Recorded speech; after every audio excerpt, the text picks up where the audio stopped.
Do you want to know the one thing that has a direct effect on how much income you're going to make that we are not talking enough about? Stay with me till the end for the one thing that can change your business dramatically in 2024.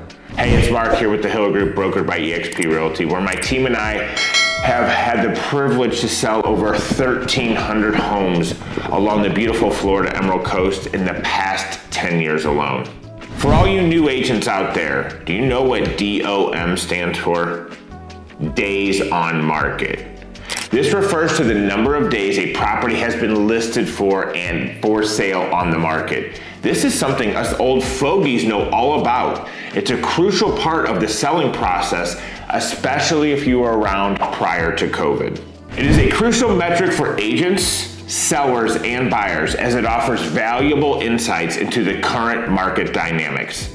Lower days on market typically implies that it is a seller's market, where demand is high and homes sell quickly. In such scenarios, agents can advise their sellers to price their homes competitively, potentially even a little bit higher than average if the market supports it.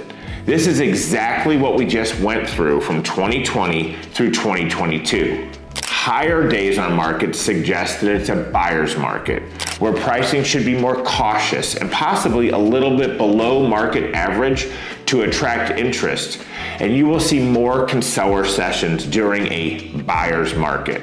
One of the things you need to pay a lot of attention to when we are shifting back and forth between buyer and seller markets is if it's shifting towards a buyer's market, you don't want to rely so much on past data. You don't want to look at the solds from 6 months ago, because as prices kind of flatten out or maybe even drop a little bit, you want to be looking at what is currently available and price the home within the homes that are on the market right now. For example, if you have a house you're getting ready to list and there's 7 or 8 houses, all very similar, that have kind of the same finishes and relatively very good comps for the home, do you want to price your home at the very highest of all of those? Or do you want to price it on the lower end, potentially selling faster because you are showing more value for the home that you have listed? These are things to think about, and there's a ton of different strategies and ideas that you need to kind of run through your head as you are shifting back and forth between a buyer's and a seller's market. As these markets shift back and forth, you will see concessions come and you will see them go. You will see builders offer them and you will see builders take them away. Right now, there are tons of different incentives out there that some of the bigger home builders are offering because they need to move inventory. So I remember, for example, back in 2013 when I sold my very first home, the builder threw in a golf cart.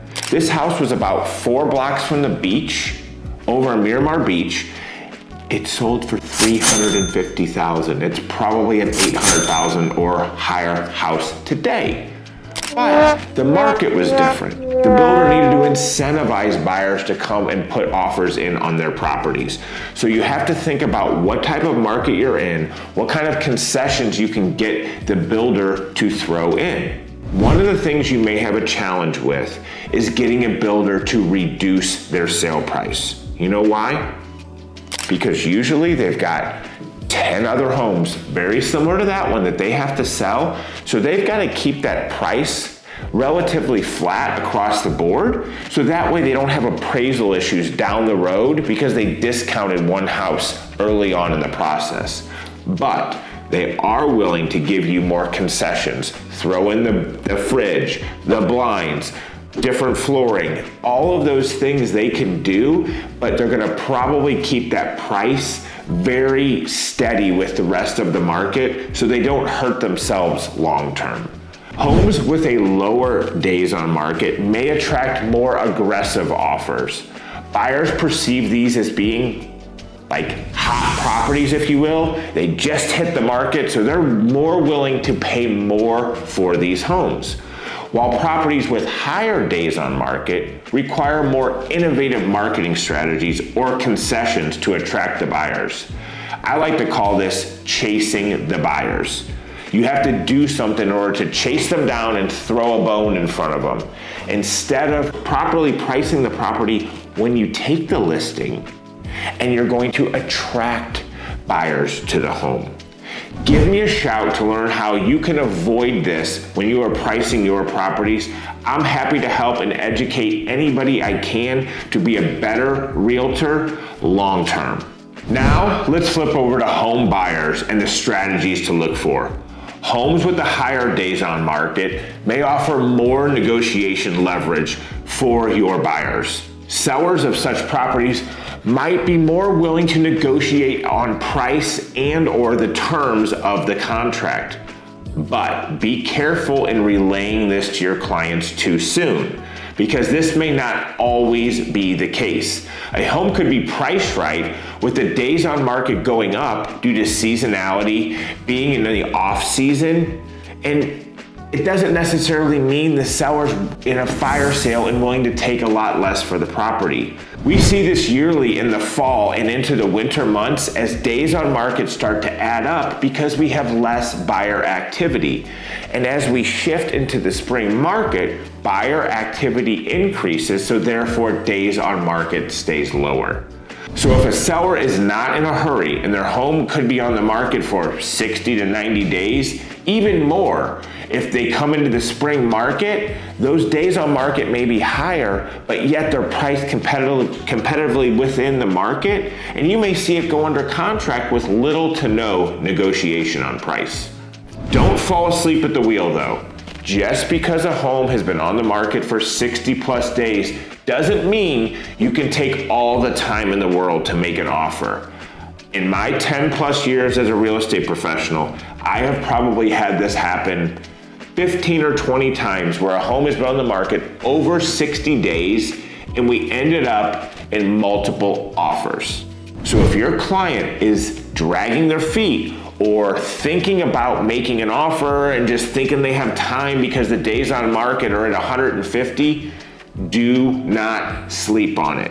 One of the great lines I like to tell my client is, if you sleep on it, you may never sleep in it. And this is a serious thing because you want to make sure that you're not just stumbling around to let somebody else come slide in and make an offer on the property that your clients have finally fell in love with after you've shown them 65,212 properties. Another thing, don't forget to call the listing agent. As days on market build, do not skip a step in the home offer process. Call the listing agent to make sure that they have no other interest in that property, to make sure that you're not going to be competing. Do not take it for granted just because days on market are high that you will not be in multiple offer situation. As I mentioned earlier, this has happened to me tons of times in my career. You must also be cautious of letting your buyers overbid in a competitive market. Stop, take the time to look at the comps, make sure the property is priced right, and make sure that your clients are making a realistic offer. Right now, as the market's shifting back and forth, we are seeing low appraisals left and right.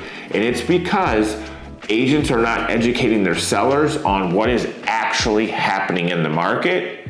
You're also seeing some buyers that still think it's 2020 and 2021 and they're willing to pay top dollar for a property, if not even more than top dollar, just because inventory still is relatively low compared to pre-COVID days. Days on market is a vital metric in real estate, influencing pricing strategies, marketing approaches, and negotiation tactics for both buyers and sellers. You should use days on market data to gauge the hotness and coldness of a market. Real estate agents play a crucial role in interpreting this data and advising their clients accordingly.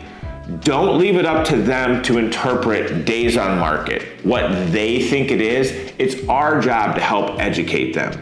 Make sure you know how to utilize this stat to help your clients. It is an important stat that can sometimes be overlooked. If you have any questions at all or want my help with anything real estate related, please don't hesitate to reach out, hit me up in the DMs, and we'll see you on the next one.